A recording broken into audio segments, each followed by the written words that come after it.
Hello, and welcome to the Mommy Escape Time podcast. I am Lauren, your host, and I have a 1-year-old son. I started this podcast for any mother who might feel alone in their journey through motherhood. Becoming a mom is hard no matter how you get there, and this podcast is about the mom stuff that comes up in our lives. Listen, enjoy, and connect with us on the Mommy Escape Time podcast. Hello, and welcome to the Mommy Escape Time podcast. I am Lauren, your host, and it is just me today. And today, the topic that I chose is all about fitness trackers. So in order to talk about fitness trackers, we should start at the beginning. I've used 3 different fitness trackers along the way. To be fair, fitness trackers have been around a lot longer than I have been using them. There have always been heart rate monitors that people have used. There were apps people could use. People say Weight Watchers is like a fitness tracker, even though I think that's a food tracker, but same thing. I guess fitness and food kind of come together as one at this point because the goal is for people to see what they are either eating or actively doing and how they can do better.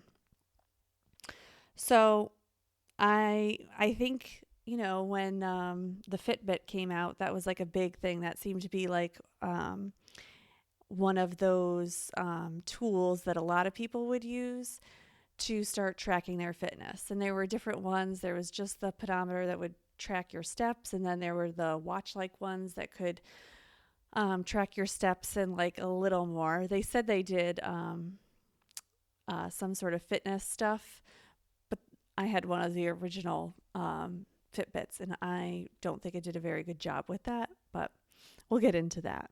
So I would say more than likely a lot of people are using fitness trackers. And they're great because they help you to track what you do during the day, what you're not doing during the day. But I also think that sometimes we get a little obsessed with them. So let's talk about how they can help. So obviously fitness trackers can help you so you can see what you're doing every day. Maybe your goal is to do like one long walk a day or one bike ride a day. So you can keep track of this fitness and be able to track it and see, can you go longer after like 3 weeks in the same amount of time? Are you improving on your pace, or are some weeks better than others? Are some days better than others? There's a bunch of different ways that you can use this data to see how you're doing. I don't know, though, how often people actually look at that data to see if they are improving or not.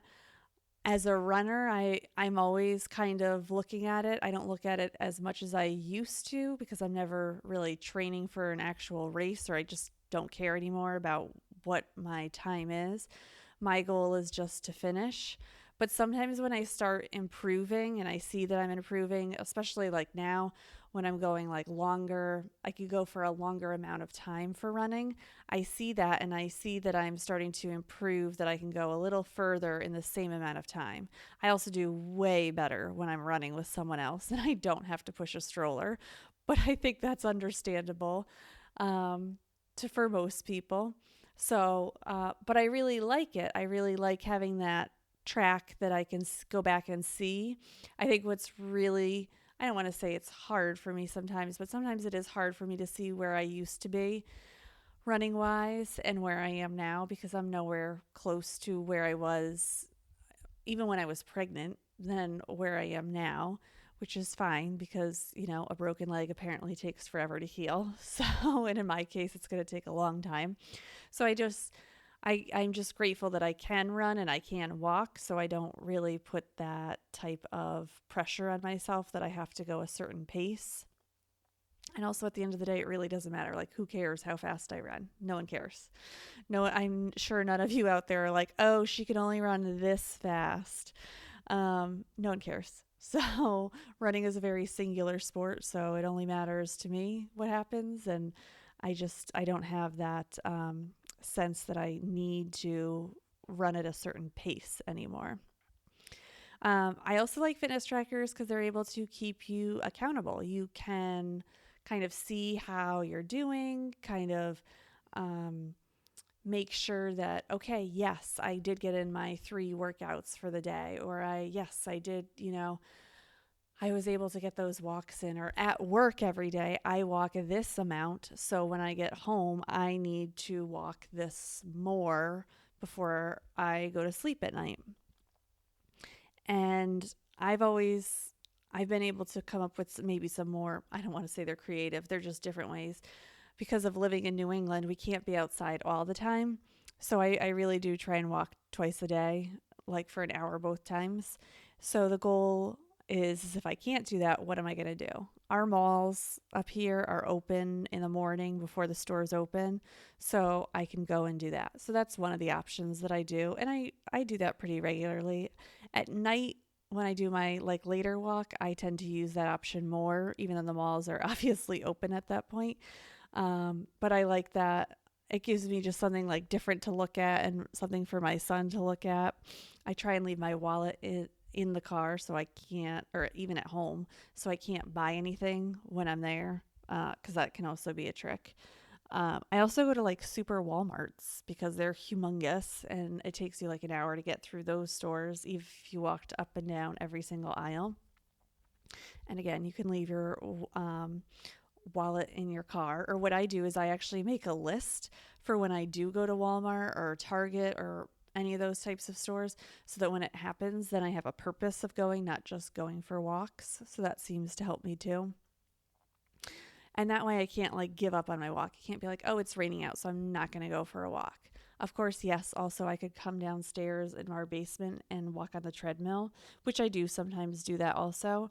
I don't do that a lot. I'm sure in the winter when I'm not going to be able to go out as much, especially to run, it's going to be harder because I'm going to have to go on the treadmill a lot more. But I try not to use the weather as an excuse of why I can't do something. So I really try.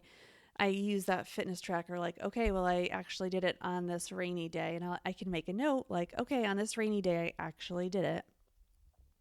I think what is hard is I don't want to say it hurts people because fitness trackers are great, but when people think that they are 100% accurate. And there have been so many studies that, the same person has worn all these high end fitness trackers, and not one of them gave them the same step count.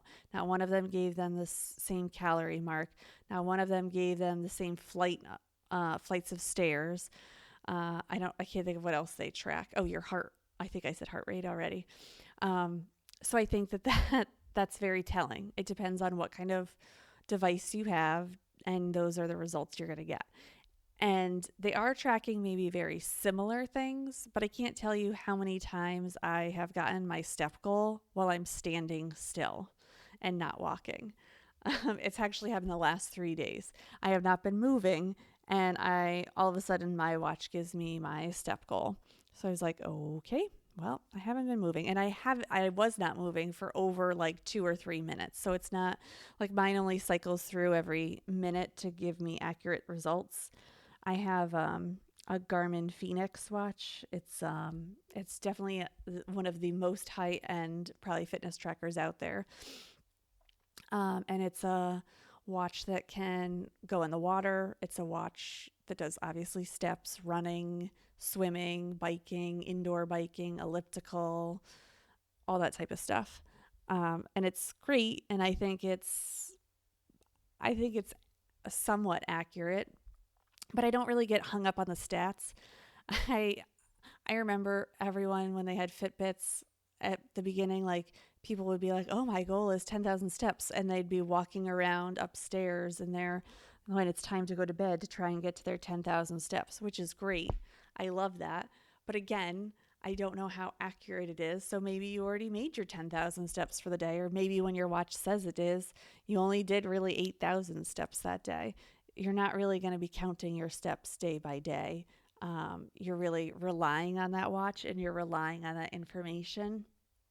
And another thing is that people think, well, people really think that it's giving them accurate health information. So the heart rate is probably the biggest issue that I have with it. So the heart rate is being taken on your wrist, and it's probably, I mean, maybe close, but there's been a bunch of times where I've slept in it in the middle of the night and it says like all of a sudden that I have, like a 160 heart rate for 2.5 hours. Well, that's not possible, just so you know, while I'm sleeping. So there's some sort of malfunction there. And I don't really rely on the resting heart rate either because that doesn't always seem very accurate. Look, I think I'm a healthy person, but I do not think my resting heart rate is in the 50s. And that's normally what my watch will say. And I just don't believe that. I do believe it's closer into the 60s. I think when I did run, I did have a very, and I was eating perfectly. I don't want to say perfectly. When I was eating the best I have in my life, I was very healthy. And I did think that my heart rate was very steady and my resting heart rate was probably in the 50s. But right now, no, I do not believe that at all. there is there's a lot of there was just an article in Popular Science about this, about how they're trying to regulate or decide how to regulate fitness trackers. And they're saying that if the watch is saying that they are giving out medical information that you can go to your doctor with, then there's going to be a certain regulation on those types of fitness trackers. Because saying that, you know, if you, let's say you have high blood pressure or you have had problems with your blood pressure in general, but your fitness tracker is saying that, oh, you're doing great, you know, that could help or hurt your doctor's opinion of what is really happening. And I know that the opposite has happened, that people have gone into the doctor and said, "Hey, I have I've been doing this fitness tracker and look, this is what it's been telling me. I know that there's some sort of issue or, I'm getting better." So, it's like a catch 22. It's the good with the bad. It's like social media for me. I kind of feel like, you take it for what it is, but you don't put all your stock in it. Because I use my fitness watch all day long. Obviously I use it as a watch. And I use it when I go running, and I use like when I go walking or hiking or any of the sports that I do. But I don't sit up there and I'm like, "Oh, I'm at 9,500 step or yeah, 9,500 steps at the end of the night. Oh, I better walk for 500 more steps and then I can go to sleep." I try not to focus on that. Like, yes, it's great to make your goal, but making your goal every single day for your fitness is not maybe manageable and maybe getting into people's brains so much. I mean, the 10,000 steps as it is, I don't want to say it's a made up number, but it's meant as an average number for people to gauge that you should be walking a certain amount so you're not sitting all day long. But as we all know, we are different shapes and sizes. So that number doesn't mean the same for everyone. Someone who is shorter actually takes more steps during the day than someone who is taller, who has longer legs and a longer stride. So, how are we to say that all these people are meant to have the same amount of steps? People that have knee problems, where it's a struggle for them to walk. You're telling me the only way for them to be healthy and what they must do is 10,000 steps a day? Now, that doesn't make sense either.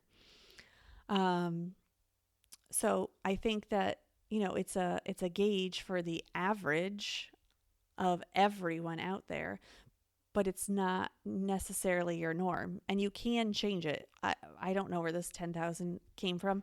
Um, Before I was pregnant, my husband and I actually had different goals. Like, I had a goal of 15,000 steps a day. I think he used to have it as 20,000 a day when he was running, because he'd be like, "Well, I ran 6 miles, so I got my 10,000 already just within that run." But for him, who runs all the time and runs distances, he needs to do way more than 10,000 a day. He needs to be doing, like I said, like around 20,000. So we would adjust our step count based on what we did. Like my average, what I used to do before pregnancy, even during my pregnancy, um, I probably walked 9 miles a day. and that was average for me. So I can't turn around and then say, oh, well, I should only be walking, I think 10,000 steps is 4.6 miles. So I mean, I almost doubled that. So it just didn't make sense. So you have to use your fitness trackers based on how it's going to make sense for you and not put all your stock in it. I used to be one of those super annoying people that would post my stats all the time. And I would say that this was even before I met my husband. So this had to have been like 7, 8 years ago. And I am so embarrassed that I ever did that now because I'm thinking like, who the heck cares about how much I've run or how many steps I took? Like, no one cares. All I was looking for was some gratification from other people, like, oh, look what I did and you didn't do it. So I absolutely never do that ever anymore. I might, like when I first started to walk after I broke my leg, I might have commented like, hey, I got to take a walk today. But that wasn't like bragging. That was like, hey, I'm starting to get my life back together. Um, so I can walk again. But it was definitely, I, I like cringe at that thought. I feel so bad. I can't believe people are still friends with me on social media because they must have been like, oh my gosh, who cares that she went running again? And this was like before all the like algorithms and all that stuff happened, where Facebook was like really big on this. So I know that all my friends used to see that stuff all the time. And so I'm just so embarrassed. So if you're my friend or you were my friend back then, I apologize that I used to post that. That's so that's so tacky now. Um, I do want to comment because they do I don't want to say they make I don't know if they make fitness trackers for kids. I know they make that Owlet for newborns. And again, parents are 50-50 on this. I feel like some parents are like, oh, absolutely. And some parents are like, oh my gosh, no. I don't really know where I fell on that. I, I was, so anyways, the Owlet is something that you put on your kid's foot, your newborn's foot. And I guess it tracks certain, like their oxygen level, their blood pressure, things like that. And you'll get alerts on your phone if they're doing good or bad on those stats. I don't know. If that's going to give you peace of mind at the end of the night, then why the heck not use it? Like I would use it if that's what you're looking for. It's peace of mind. It helps. Um, there's someone that I follow on Facebook that yesterday posted that she is so glad she had her Owlet. Her daughter had a massive oxygen issue. She ended up in the hospital. She's still in the hospital. They're trying to get her oxygen levels um, leveled, increased, I guess is the word I'm looking for. And it can be really scary. I can't imagine as a parent waking up to these alerts and being afraid that your child is not getting enough oxygen and not knowing what to do and having to go to the emergency. I mean, any parent that has to go with their child to the emergency room, that just must be the worst feeling ever. And I know that she keeps posting. She's so grateful that they have the Owlet. I think I can't even remember if she has a son or daughter now, is almost 1 and they are still using it. So, I mean, it's your peace of mind. If that is how you're going to, if that's what you want to use to track your child, that's fine. And I know there are some people who are like, oh my gosh, I cannot do that. It falls off her foot. Then I get an alert and it wakes me up and I have to go in and check on her and oh my gosh, and she's fine. It's fallen off her, or that they'll get alerts all the time and she's absolutely fine. So I know our pediatrician does not recommend them, but there are some pediatricians that do recommend them. So I don't know. Go with your gut. If it's going to make you sleep better at night, then get it. What's the worst that can happen? You get some false data, but I don't know. I just think you do whatever you need to do to get through the night. Um, I don't know if there's fitness trackers for kids. I'm not quite sure how I feel about that. They might think it's fun to track themselves. One of the biggest things that I am always concerned with, because I do read the fine print in a lot of things, is when I was pregnant, I didn't think I could wear my fitness tracker. At that point, I had a Fitbit.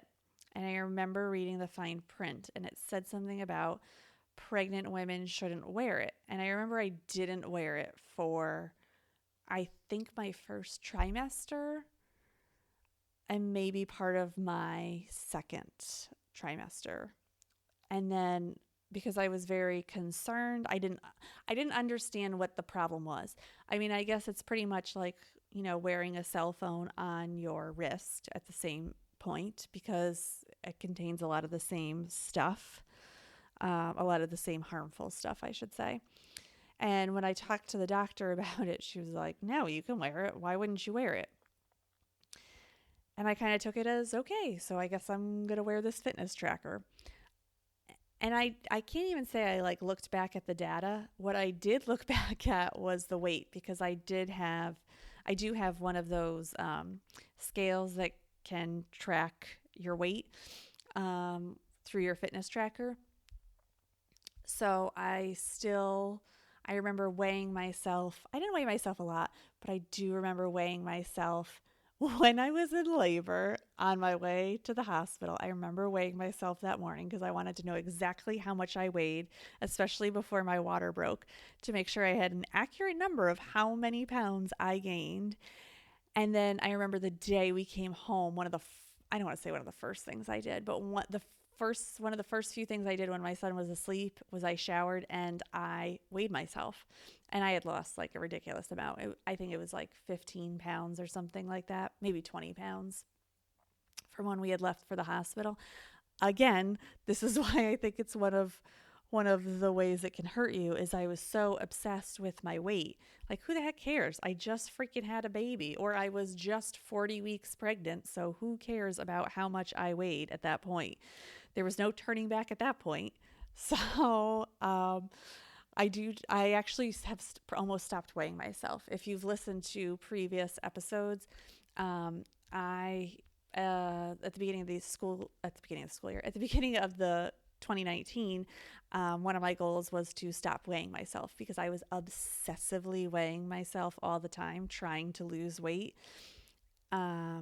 And then I ended up having to go in for another surgery on my leg. And so it wasn't until like April where I could start working out again.